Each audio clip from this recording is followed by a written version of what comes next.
வணக்கம். நான் தான் உங்கள் தயானந்த சரஸ்வதி. என்னுடைய இயற்பெயர் ஈ.பெ. மூழ்சங்கர் ஆகும்.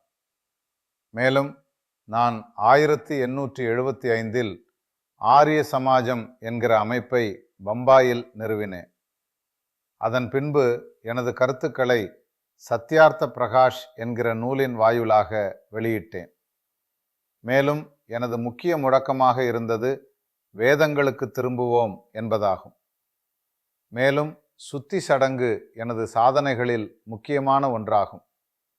இச்சடங்கின் நோக்கம் இந்து மதத்திலிருந்து கிறிஸ்துவ மதத்திற்கும் மற்றும் இஸ்லாமிய மதத்திற்கும் மாறியவர்களை மீண்டும் இந்து மதத்திற்கு மாற்றுவதே இச்சடங்கின் நோக்கமாகும். மேலும் ஆங்கில வேத பள்ளிகளையும் கல்லூரிகளையும் உருவாக்கினேன்.